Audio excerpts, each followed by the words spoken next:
A continuación, Noticiero Telesucesos. Clasificación A. Apto para todo público. Un noticiero pensado para usted porque se lo merece. Nos acercamos a la realidad desde diferentes perspectivas. Noticiero Telesucesos. Primera parte del Noticiero Telesucesos, con las noticias más importantes del día. Bienvenidos a su Noticiero Telesucesos. Este espacio informativo llega gracias a Preescolar El Parque. Estamos seguros de ser únicos por haber creado un lugar especial en que las fantasías de los niños se hacen realidad y haber desarrollado un lugar excepcional para crecer, aprender y ser felices. Con orgullo tenemos la certeza de que somos el centro de desarrollo infantil más avanzado de la ciudad. Comuníquese al 099 7372 081. Sean ustedes bienvenidos a su Noticiero Telesucesos.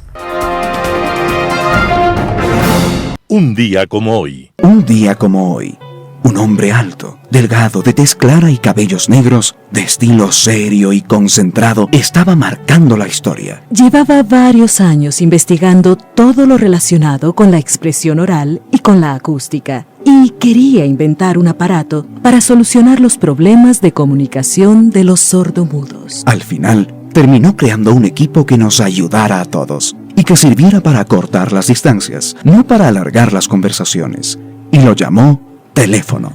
Lo más curioso es que las primeras palabras pronunciadas por teléfono por el señor Bell a su ayudante llamado Watson fueron: Mr. Watson, please come here. I need to say something to you.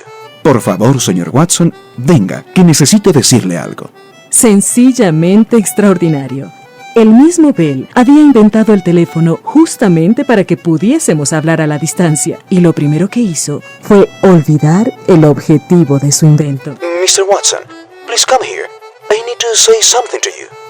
Porque, ¿para qué pedirle a su ayudante que viniera para hablarle si se lo podía decir por teléfono? Así somos los seres humanos. A veces tenemos la solución de nuestros problemas en nuestras manos y tardamos un tiempo en darnos cuenta. En fin, la primera vez que los seres humanos hablamos por teléfono fue un día como hoy, 10 de marzo de 1876. Y se lo debemos a Alexander Graham Bell. Las principales noticias del día. Titulares. El IES debe $400 millones a los prestadores externos de salud. De vuelta al centro, una iniciativa de la empresa privada para reactivar el casco colonial de Quito. Por elecciones en Colombia se suspenderá paso por Rumichaca. En tributación de hoy, formalidades tributarias de los sujetos pasivos. En el segmento de opinión, la guerra es la peor degradación moral de la especie humana. Y pensemos en nuestras niñas. Los editoriales serán de Mauricio Gándara, Mediación Internacional, Alberto Dajic, El futuro de Occidente, José Hernández, Correa, Nebot, Isa, ¿imponen la muerte cruzada? Martín Payares, ¿en qué vereda está parado Saquicela? El plop de la noticia. Noticias del día. El IES debe $400 millones a los prestadores externos de salud. El Instituto Ecuatoriano de Seguridad Social, IES, continúa derivando pacientes a prestadores de salud externos, lo que ha provocado una deuda acumulada de $400 millones. La demora y los pagos también ocurre porque el instituto debe justificar cada una de las facturas de los prestadores de salud externos, así lo explica el presidente del directorio del IES, Francisco Cepeda. En esta lista de acreedores está la Clínica El Batán, al norte de Quito. Esta clínica se declaró en emergencia financiera y el 2 de marzo de 2022 suspendió las atenciones a los pacientes del IES. El IES le debe a la clínica $7.4 millones. El IES informó además que pagará la deuda a la clínica y emprendió acciones para el cierre definitivo del convenio con este prestador externo. El gasto del IES por derivaciones de pacientes a prestadores de salud externos se incrementó. Los prestadores externos facturaron $960.9 millones en 2021 por derivaciones del IES. El mayor gasto de derivaciones de la Seguridad Social durante el 2021 fue por el servicio ambulatorio, que costó $413 millones. Le sigue el servicio de hospitalización a los afiliados y jubilados, que costó al IES 391.7 millones de dólares. El presidente del directorio del IES, Francisco Cepeda, dijo que uno de los focos de corrupción en el IES ocurre en las derivaciones médicas a prestadores externos. Cepeda considera que el uso ineficiente de los hospitales y la falta de medicamentos en el Instituto Ecuatoriano de Seguridad Social aumentan los pagos en derivaciones médicas a prestadores privados. El instituto tiene 101 unidades médicas propias entre hospitales, centros de salud y dispensarios. De vuelta al centro, iniciativa de la empresa privada para reactivar el casco colonial de Quito. Las aceras y calles alrededor de la Plaza de San Francisco, en el centro histórico de Quito, se asemejan a un organismo vivo que se mueve y se agita. Hay de todo: hoteles, restaurantes y bodegas en las que se vende al por mayor. Actualmente existe una iniciativa de la empresa privada con la que se busca reactivar el casco colonial quiteño. El programa se llama De Vuelta al Centro y a manera de piloto se concentra en 9 cuadras alrededor de la iglesia de San Francisco. Hay 14 entidades privadas involucradas, entre ellas la Alianza para el Emprendimiento e Innovación y la Cámara de Comercio de Quito. El municipio quiteño coordina a través de la Secretaría de Desarrollo Productivo. Según Daniela Espinosa, secretaria de Desarrollo Productivo, hasta el momento hay 120 negocios registrados en la iniciativa. Carlos Loaiza, director de la Cámara de Comercio de Quito, dice que se escogió la zona de San Francisco porque allí está una de las paradas del metro de Quito. Es la única estación en el centro histórico y además espera que sea un punto de desarrollo económico para la ciudad. El programa tiene 3 pasos: identificar el censo, potenciar, que es incrementar los atributos del negocio, y conectar, es decir, articular esos lugares con otros actores. El programa no solo incluye la promoción en el sitio web. La Cámara de Comercio de Quito capacitará a los dueños de negocios que se inscriban para potenciar su negocio. Además, el portal incluye la opción de registro para quienes quieran ser parte y se ubican en la zona de influencia de la Plaza de San Francisco. Por elecciones en Colombia se suspenderá el paso por el puente de Rumichaca. El gobierno de Colombia dispuso una serie de medidas para garantizar la seguridad durante las elecciones del Congreso, entre ellas el cierre del puente internacional de Rumichaca en la frontera con Ecuador. El Ministerio del Interior definió los días de cierre de las fronteras terrestres y fluviales que se registrarán en Colombia a propósito de las elecciones del domingo 13 de marzo de 2022, fecha en la que se definirá el nuevo Congreso Nacional y que incluye consultas internas para las presidenciales. El ministro del Interior, Daniel Palacios, anunció que se cerrarán las fronteras de Colombia desde el jueves 10 de marzo hasta el domingo 13. Durante esos días, el paso por el puente internacional ubicado entre Rumichaca e Ipiales se suspenderá. La medida incluirá controles migratorios en los puestos terrestres y fluviales fronterizos, dijo el gobierno del vecino país. Se exceptúan de la restricción los tránsitos que deban realizarse para ejercer el derecho al voto en los puestos fronterizos o por razones de caso fortuito o fuerza mayor. Tributación de hoy con Cristina Trujillo. Soy Cristina Trujillo de su programa Tributación de hoy en su noticiero de Telesucesos. Quiero comenzar felicitando a la mujer ecuatoriana en esta semana maravillosa. Como todos sabemos, el 8 de marzo fue el Día Internacional de la Mujer. ¿Cómo no felicitar a cada una de esas mujeres emprendedoras que día a día hemos ido construyendo en nuestro país?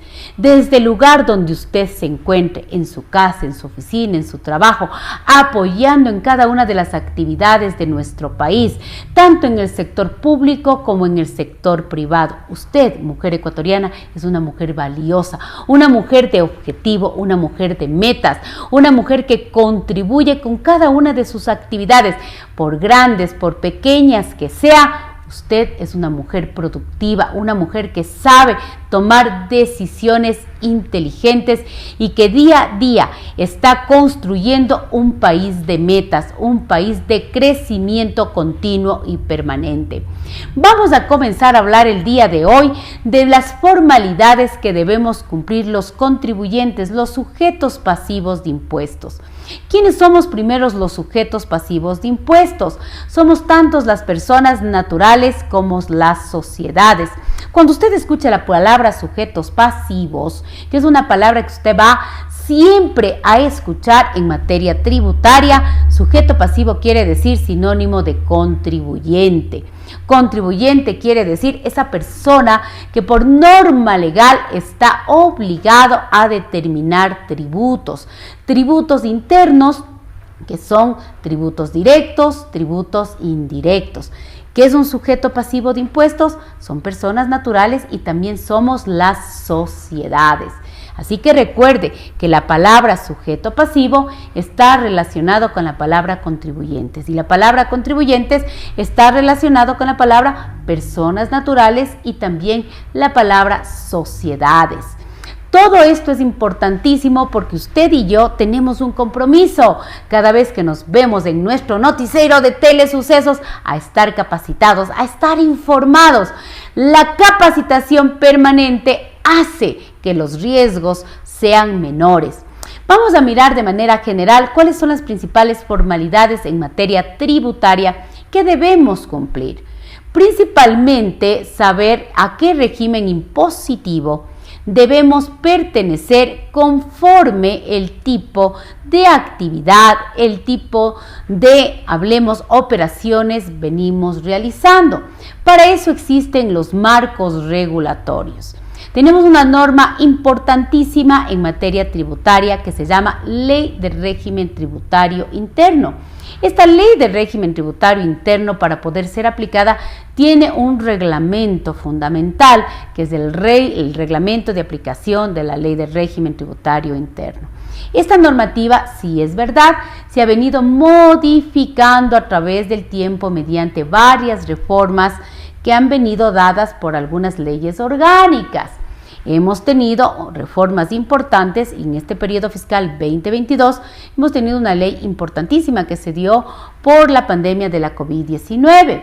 Tenemos formalidades desde la apertura de un registro único de contribuyentes, que es el famoso RUC.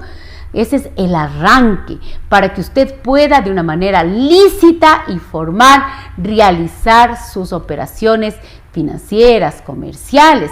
Es importante que usted sepa que para poder realizar operaciones en el ámbito financiero, comercial, tiene que hacer operaciones formales, acercarse al servicio de rentas internas y aperturar un RUC.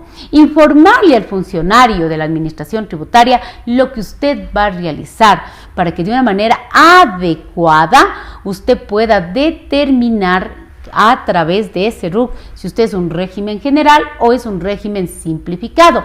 Voy a poner el ejemplo del abogado. El abogado que se acaba de graduar de la universidad va al servicio de rentas internas, va a comenzar ese arranque lícito y formal de sus actividades profesionales y le dice al funcionario del SRI: quiero arrancar mis actividades formales, voy a abrir un RUC, tengo aquí mi título de tercer nivel, ¿qué régimen me pertenezco? Y le va a decir un régimen general.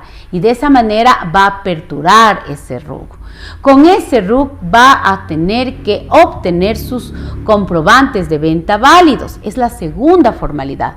Recuerde que usted tiene que facturar el 100% de sus actividades. No puede dejar de tener esa obligatoriedad. Y en el régimen impositivo que se encuentre, la emisión de los comprobantes de venta de esta formalidad es básica, es vital. Usted no puede dejar de emitir comprobantes de venta válido. Esto es algo que lo hemos venido manejando a lo largo del tiempo, llegar al concepto de formalidad. que se encuentra claramente establecido en el artículo 10, numeral 1 de la Ley del Régimen Tributario Interno. Emitir comprobantes de venta de acuerdo al reglamento que nos corresponde. En el régimen impositivo que usted pertenezca. Abro mi RUC, emito comprobantes de venta, pertenezco al régimen impositivo que me corresponde. Un régimen simplificado, un régimen general. Luego me preguntan, ¿siempre voy a comenzar como agente de retención? No. Para ser agente de retención, esto es una designación que ahora le corresponde a la autoridad fiscal. Y esto vino dado por una reforma muy importante a través de la Ley de Simplicidad y Progresividad Tributaria, que le da esta facultad al Servicio de Rentas Internas para que sea que designe quién es el agente de retención por un perfil positivo, por un perfil de agentes de retención. Antes era mucho más fácil ser agente de retención porque era a través de ciertos requisitos, como llevar contabilidad en el caso de agentes de retención de renta, o en el caso del IVA simplemente era a través de una notificación como contribuyente especial. Hoy día es una potestad del Servicio de Rentas Internas facultado, escúcheme bien, por ley, que sea esta designación de agentes de retención a través de una resolución para asignarle o también excluirle. Los agentes de retención tienen una designación a mi criterio muy importante porque manejan fondos públicos. Luego tendremos el tema de la contabilidad. Las sociedades siempre llevan contabilidad y en el caso de las personas naturales sí se cumplen ciertos montos establecidos en el artículo 19 de la Ley Tributaria y 37 del Reglamento Fiscal. Llevar contabilidad para mí es una herramienta básica, fundamental, importante para la toma de decisiones. Y qué importante, qué lindo es estar asesorado por estos profesionales contables. Recuerde, yo soy contadora, soy abogada, pero el contador es ese profesional que de por sí está capacitado, está actualizado, está basado su trabajo en normas internacionales de contabilidad. Déjese asesorar de los contadores. Los contadores somos profesionales integrales, técnicos, que todo el tiempo estamos actualizándonos.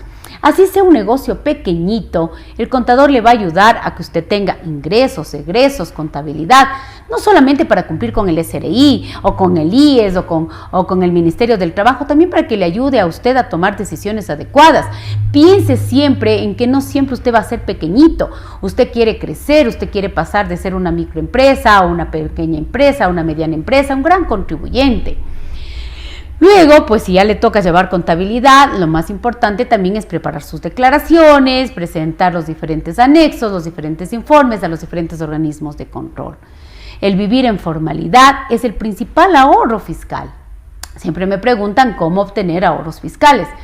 El primer ahorro fiscal es tener las cosas en regla, en pagar los impuestos a tiempo, en aprovechar la ley tributaria cuando hay rebajas, cuando hay deducciones, cuando tenemos incluso, aunque usted no me crea, el pago oportuno de cada una de nuestras obligaciones, de nuestras tasas, de nuestros aportes, de nuestras contribuciones. El asesoramiento oportuno, hoy tenemos incluso muchísima información que se encuentra en las redes, en las páginas de los diferentes organismos de control, de la superintendencia, también de los gremios profesionales y sobre todo para mí este medio de comunicación tan importante como es nuestro noticiero de Telesucesos. Soy Cristina Trujillo de su programa Tributación de Hoy en su noticiero de Telesucesos. Nos volveremos a ver la próxima semana y feliz Día de la Mujer Ecuatoriana y feliz Día de la Mujer a nivel internacional en esta semana tan maravillosa. Nos volvemos a ver la próxima semana. Gracias. Un panorama de noticias para su estatura intelectual.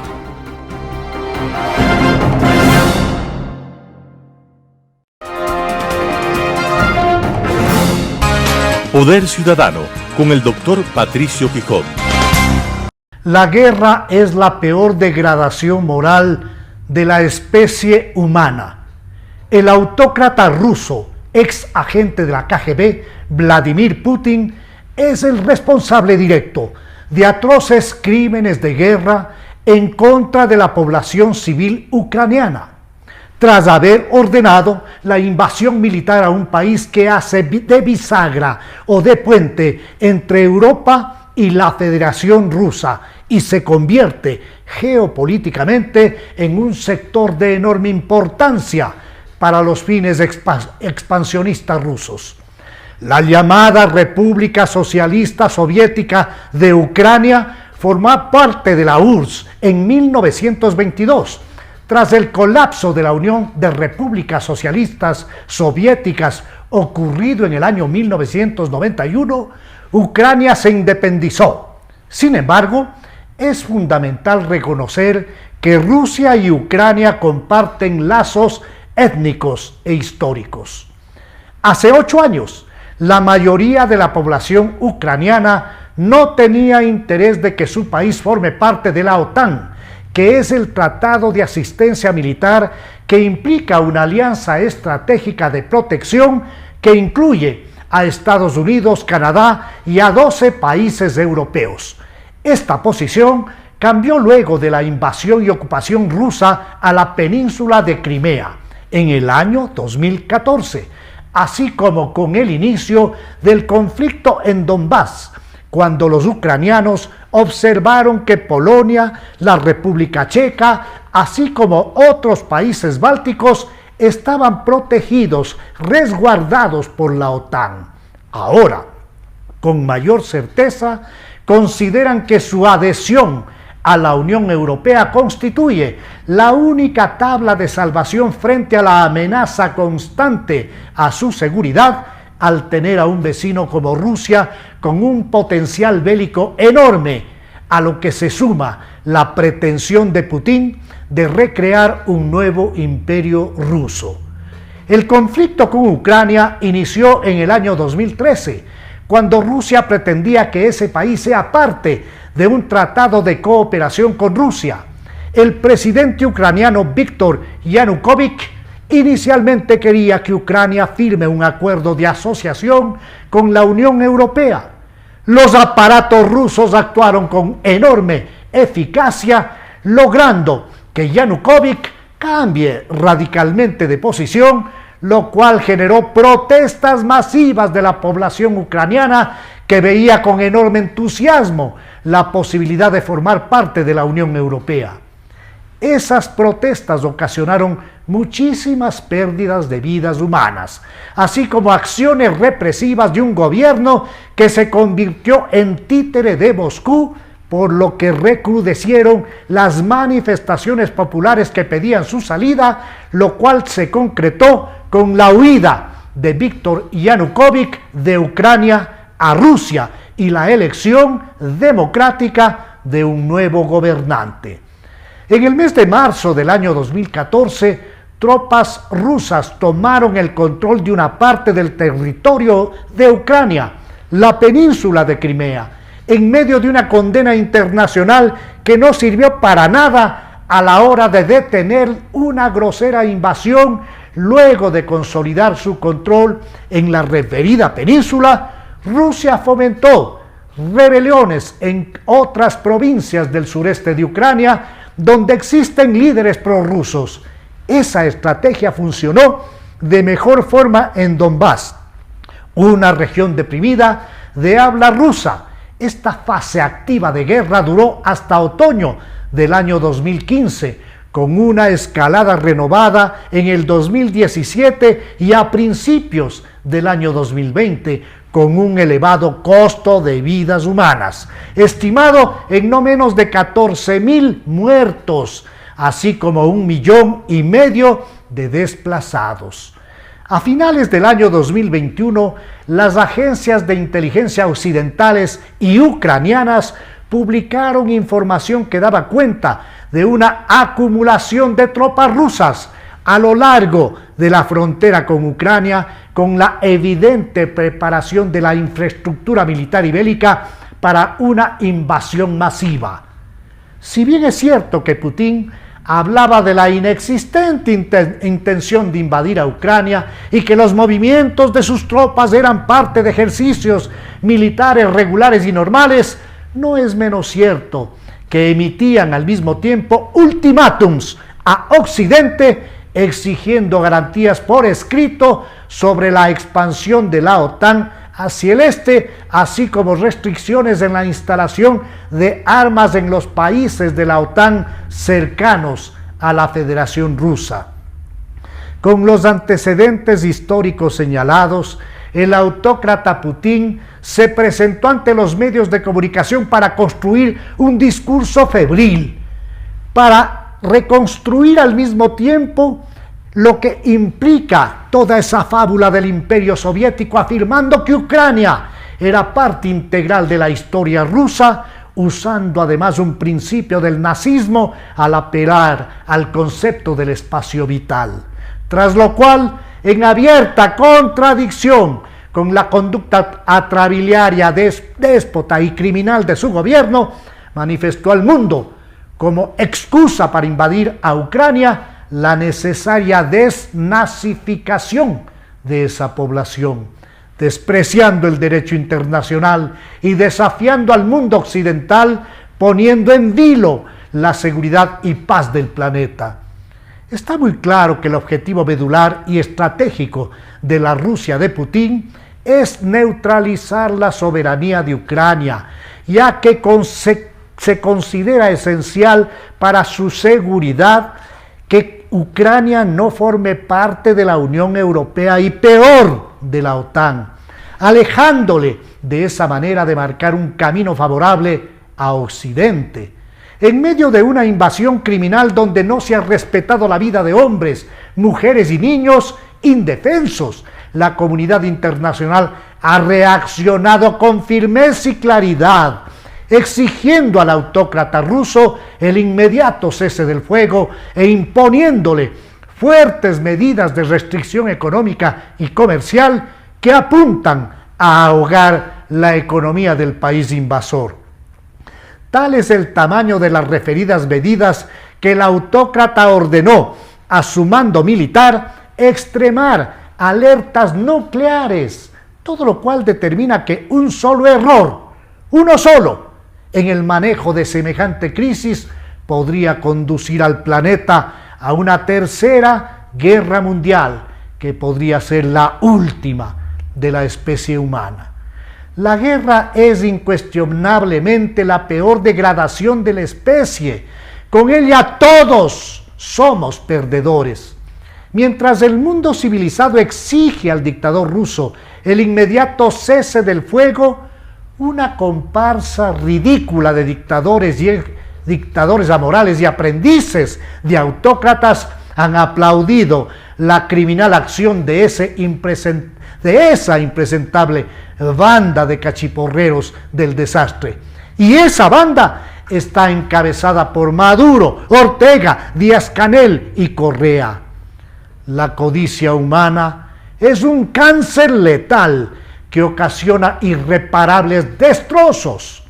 Tendremos paz como resultado de un profundo cambio cualitativo de la especie humana y cuando todos busquemos la construcción de un mundo más justo, de un mundo más igualitario, más equitativo, más ético, de un mundo más inclusivo. El mundo entero anhela la paz como prerequisito para su desarrollo integral. Opinión.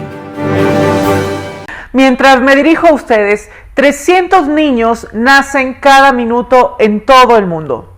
Pocos lo hacen en países desarrollados y la mayor parte nacen en la India, un país donde los médicos no deben revelar el sexo del bebé para evitar infanticidio de niñas.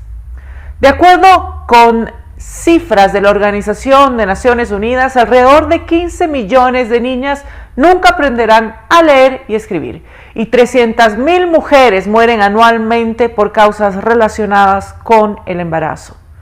En América Latina hay 124 mujeres que viven en extrema pobreza por cada 100 hombres, y 1.1 millones de niñas adolescentes de entre 15 y 19 años ha sufrido violencia sexual al menos una vez en su vida. La desigualdad en la región dificulta el acceso a educación de calidad y salud, principalmente a las niñas.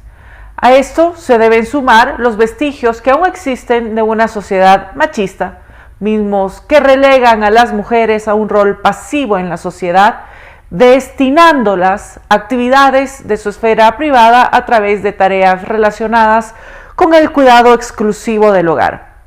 Aún existen brechas importantes en la participación de las mujeres en puestos de decisión, tanto en el sector público como en el privado. Y esto se debe a factores estructurales que nuestra sociedad tiene, como algunos de los que ya hemos mencionado y otros.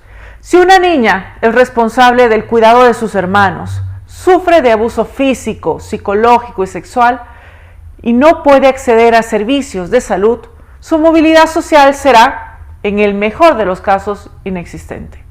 Esto no solo afectará su desarrollo, influirá en la vida de sus hijos e hijas, reproduciendo el problema una y otra vez. El pasado 8 de marzo fue una fecha para reflexionar sobre la discriminación y desigualdad que aún sufrimos las mujeres. En el futuro no debe ser una fecha para celebrar, ya que representa el sacrificio de quienes nos antecedieron buscando mejores condiciones de vida para ellas y para sus familias. Pensemos en nuestras niñas, en su futuro. No les neguemos la posibilidad de vivir en un mundo diferente, equitativo y justo, donde puedan ejercer su libertad sin más restricciones que los derechos del resto. Los objetivos del desarrollo sostenible buscan la igualdad de género y la reducción de desigualdades.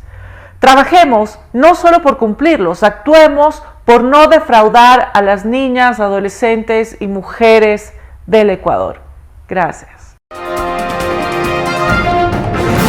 Editorial. Mediación internacional por Mauricio Gándara, El Universo. Algunos países se han ofrecido como mediadores en el conflicto armado entre Rusia y Ucrania, y parece ser una importante posibilidad de solución, y además no se vislumbra otra que pueda detener los horrores de la guerra. Inició este camino Israel visitando a Putin, y luego el canciller de Alemania, Erdogan de Turquía, reunirá a los cancilleres de Rusia y Ucrania. Este jueves 10 de marzo. Se ofrece también China. Analizando, Israel cuenta con su cercanía con la gran potencia americana y no pertenece a la OTAN. Turquía pertenece a la OTAN, pero Erdogan actúa con personalidad. China se acerca a Rusia, a la que acaba de calificar su socio estratégico más importante. Tiene el gran interés de que no se altere el actual orden político y económico del mundo, en el que ha podido prosperar asombrosamente.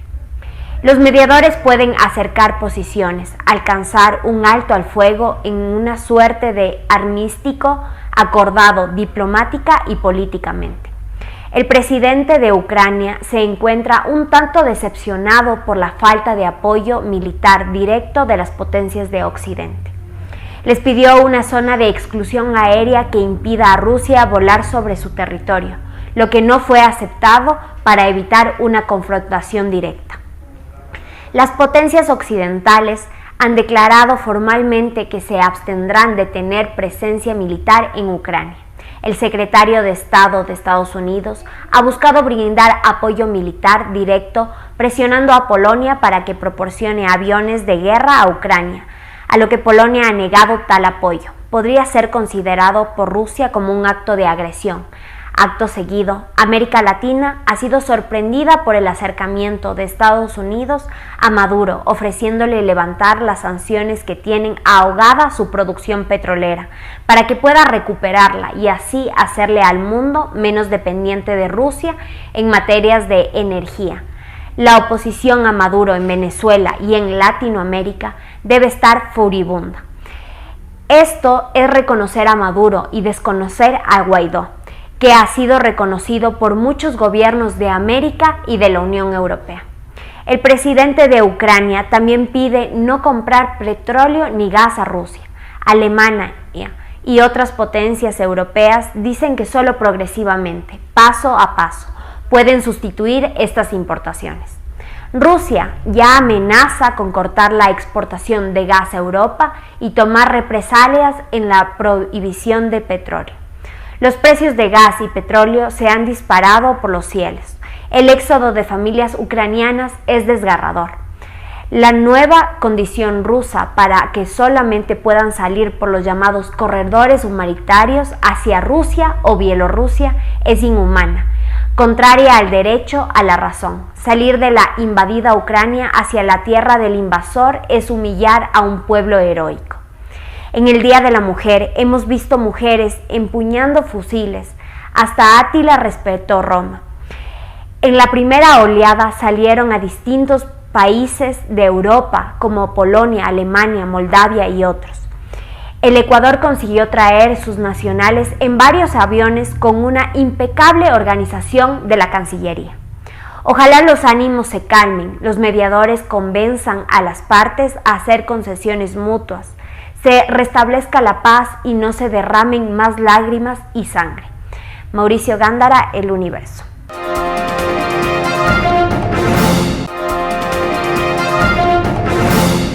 El futuro de Occidente, artículo de Alberto Dajic publicado en Diario El Universo. El conflicto entre Rusia y el mundo libre, pues no es este un conflicto solo con Ucrania. Ha hecho reaccionar a Europa como nunca antes se había visto desde la Segunda Gran Guerra. La herencia del despotismo y la tiranía de los zares y la dictadura infernal del comunismo dejaron en ese pueblo casi como ADN la necesidad de gobiernos autoritarios. Como que el pueblo ruso todavía no entiende el sabor de la democracia. El gran ganador de este conflicto es la China. No ha dado su apoyo directísimo a Rusia, pero ciertamente sabe que es el único aliado que le queda a ese país, el cual ante el bloqueo económico de Occidente irá a la China suplicando auxilio financiero y con ello con la gran habilidad más que capitalista del gigante de Oriente. Se asegurará de contar con el respaldo de los recursos naturales rusos, incluyendo su petróleo y gas.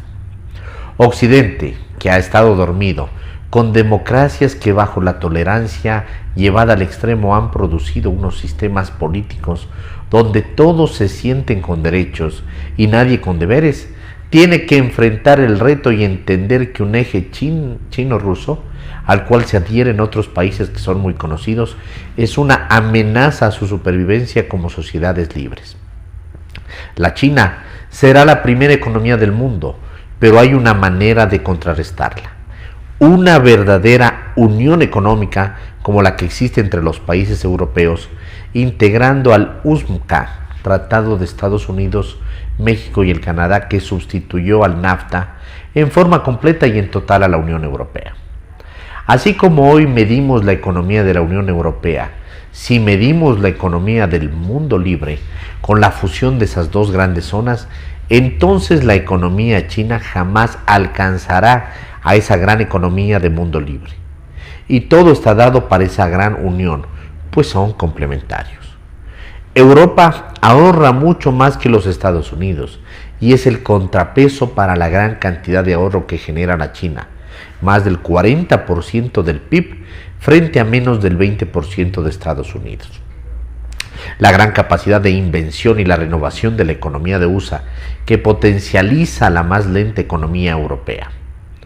Un parlamento del Atlántico Norte, legislación del Atlántico Norte coincorpore, como hoy lo hacen los estados europeos al UNCTAD, con el Parlamento Europeo en una mayor entidad legislativa y una política de defensa común, y un flujo libre de ciudadanos, inversiones y finalmente una sola moneda de ese gran bloque, harían totalmente inviable el sueño chino de ser la primera economía del mundo. Esa unión del mundo libre sería inalcanzable, pues la base de la población, el grado de desarrollo actual y la proyección futura harían que el bloque ruso-chino jamás alcance el nivel del mundo libre. Trump acertó en cuanto a exigir a Europa más compromiso, pero se equivocó totalmente con su falta de talla de estadista en no unificar a las dos regiones. Se dedicó a pelear con Europa a una guerra comercial sin entender lo que el futuro demandaba. Este es el momento, no solo de despertar frente a una amenaza militar, sino frente a la económica. La verdadera integración del mundo libre en lo económico, base de cualquier otra integración, se impone hoy más que nunca. Artículo de Alberto Dajic, publicado en Diario El Universo.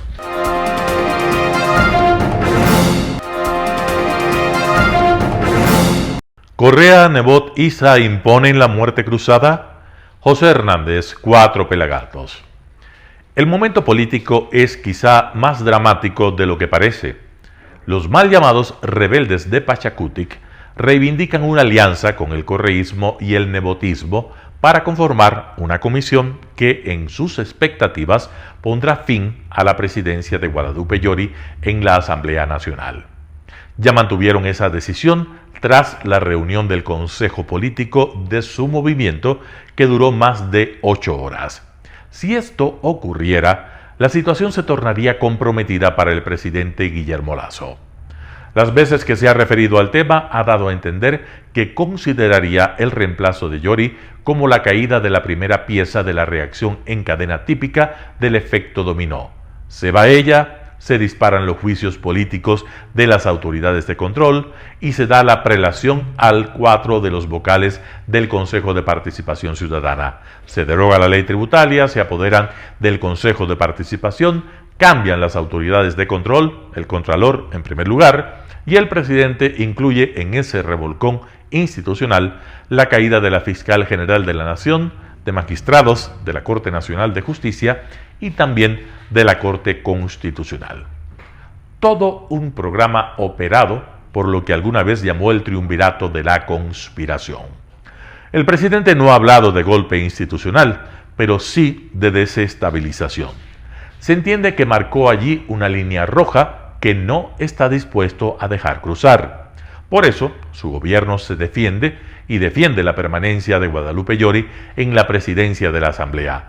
La considera la primera pieza del efecto dominó que quiere provocar el correísmo, el nebotismo y la facción de Pachacutic que obedece a Leonidas Issa. Si ese escenario tomara cuerpo, la respuesta podría ser la muerte cruzada. Hasta ahora, el presidente ha evocado la muerte cruzada como un mecanismo de defensa ante el bloqueo provocado por la Asamblea Nacional. El efecto dominó que ha puesto sobre la mesa en algunas entrevistas cambia por completo su significado. Si la triple alianza Correa-Nebot-Issa cuajara su plan en la Asamblea, si los tres pusieran al país en marcha atrás, el dilema presidencial se volvería dramático. Asistir como invitado de piedra a la toma de las principales instituciones del Estado por parte de grupos cuyas intenciones conoce en detalle, admitir que su gobierno entraría en estado de hibernación, aceptar que el país regrese a épocas aciagas que durante años inspiraron su anhelo de cambiar las cosas desde Carondelet, y hasta ahora Lasso ha evocado la muerte cruzada como un espantapájaros que adversarios suyos, Nebot en particular, no cree que decretará. Tampoco ha sido taxativamente que usará ese mecanismo si el triunvirato conspirador, como él lo llamó, tumba la primera pieza del dominó que está sobre la mesa. Pero, ¿qué otra cosa puede hacer si fracasa la estrategia trazada por el gobierno para evitar este escenario? Ese es el dilema político que tras bastidores se juega en este momento. No se avisora, en efecto, cómo podría el gobierno instalar una cohabitación con un trío contra natura decidido a convertir la Asamblea en un contrapoder que en los hechos reduciría el papel del Ejecutivo a un simple rehén. Lasso tendría que advertir a los ciudadanos y trasladarles la responsabilidad de lo que sucede en el país. En las urnas, ellos tendrían que sancionar las intenciones del trío conspirador o acogerlas. Algunos previenen desde ahora que la muerte cruzada nada resuelve, que implicaría pérdida de tiempo, mayor inestabilidad e incertidumbre, que sería absurdo decretarla precisamente ahora que hay procesos comerciales en marcha y que la guerra que Rusia declaró a Ucrania tiene graves repercusiones para la economía nacional. Se pueden sumar más factores adversos, pero ese es el costo que tendría que pagar el país, otra vez, por la irracionalidad del correísmo, de Jaime Nebot en persona y de Leonidas Issa, aliados por razones non santas. Los tres han preparado las piezas del dominó en la Asamblea porque quieren impunidad, quieren poder y negocios, y para ello necesitan autoridades de bolsillo.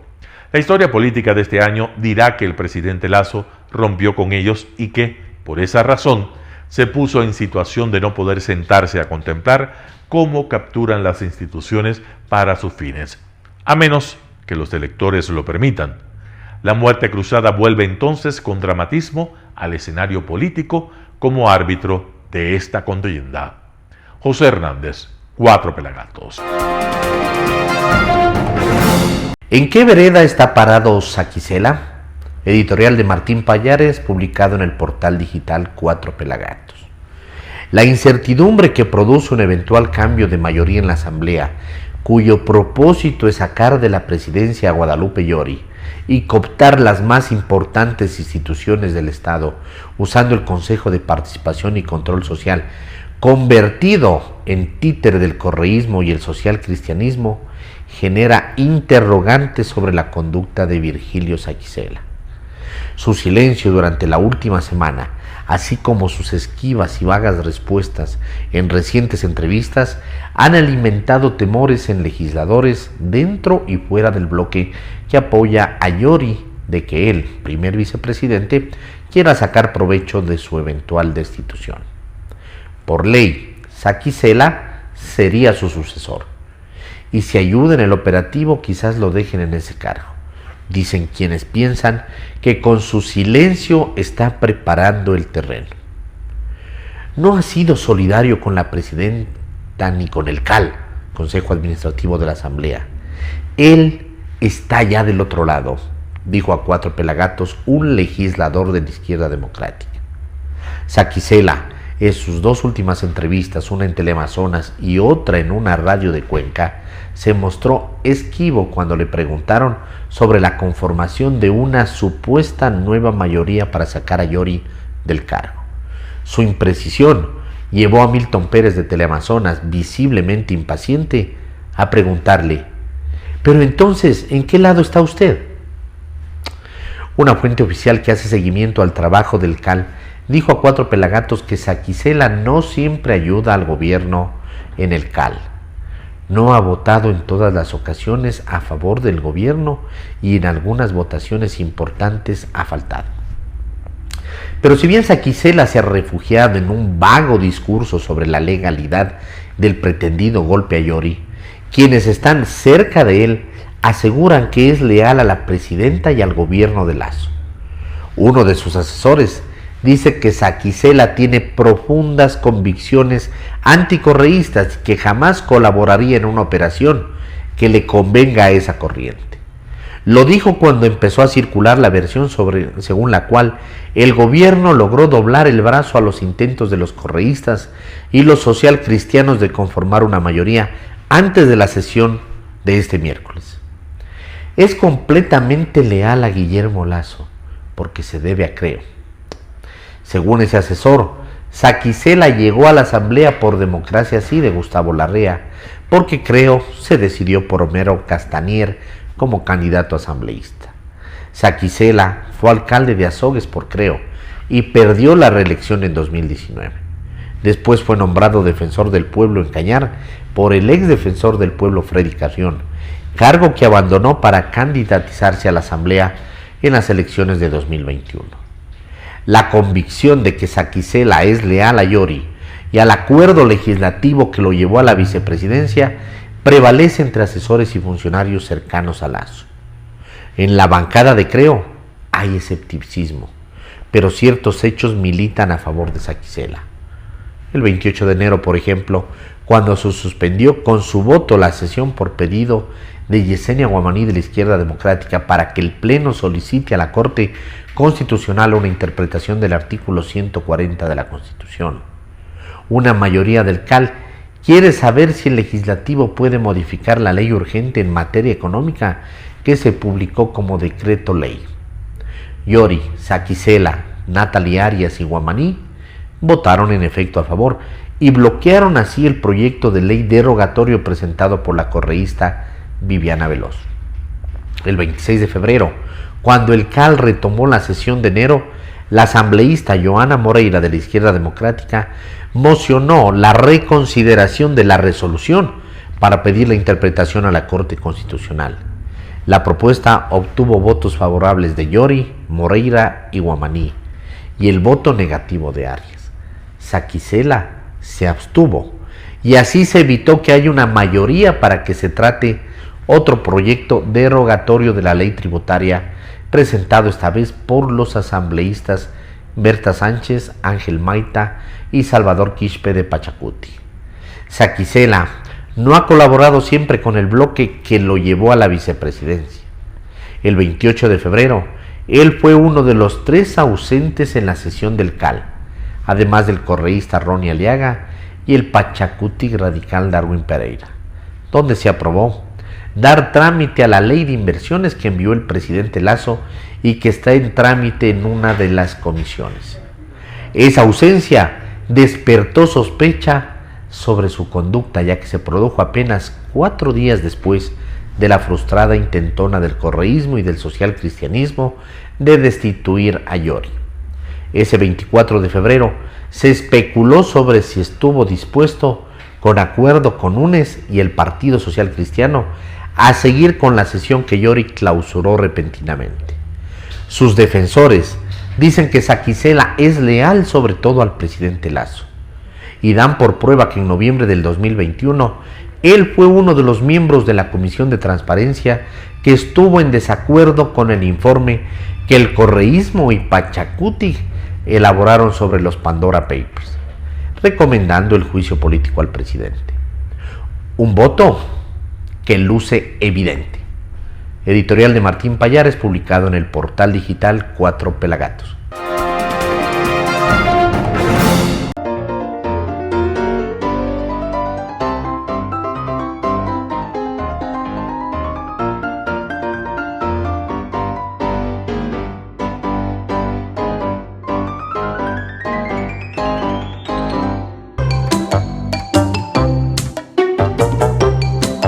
El blog de la noticia con Andrés Castillo. A propósito de las marchas del 8 de marzo, se ha dado una polémica enorme en las redes sociales. Por un lado, aquellos que dicen que no se debe criminalizar la protesta o la marcha de las mujeres cuando están reivindicando sus derechos. Y por otro lado, aquellos que creemos que toda marcha es válida, que toda protesta es válida, que toda movilización tiene su razón de ser y en ejercicio del derecho a manifestarse y el derecho a la resistencia, nadie tiene la posibilidad de negar el que otros marchen, se manifiesten o protesten. Pero lo que no se puede permitir, bajo ninguna circunstancia, es que nuestra ciudad, la ciudad de Quito, termine siendo siempre la principal damnificada.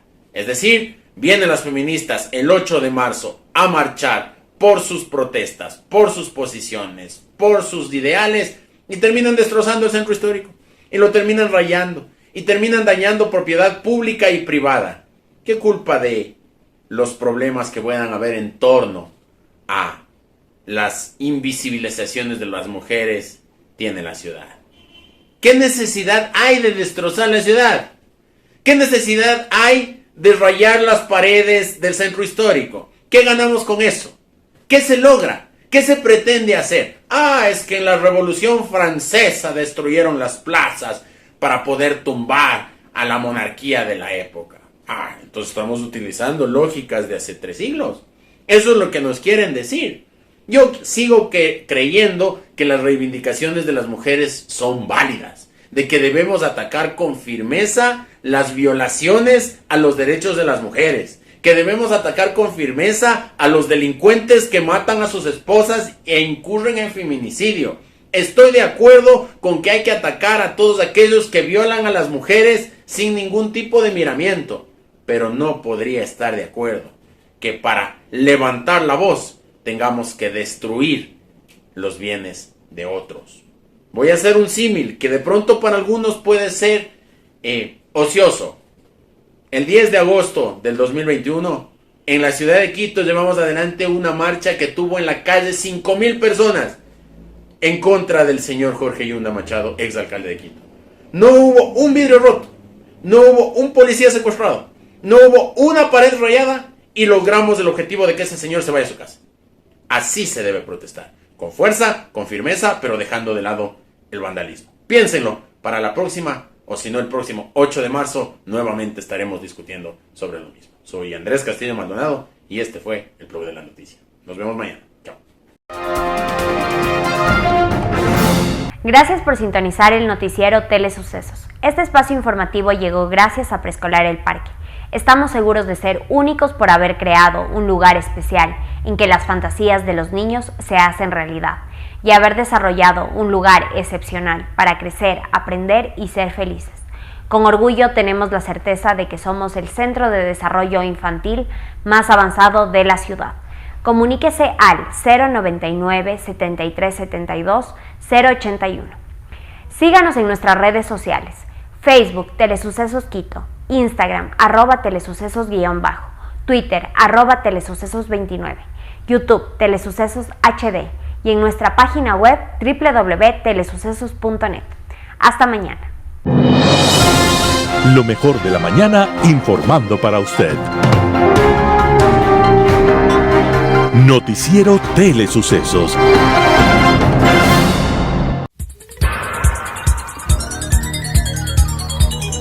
Las opiniones vertidas en este espacio por la producción y dirección del programa son de exclusiva responsabilidad de sus autores y de quienes intervienen en ellos.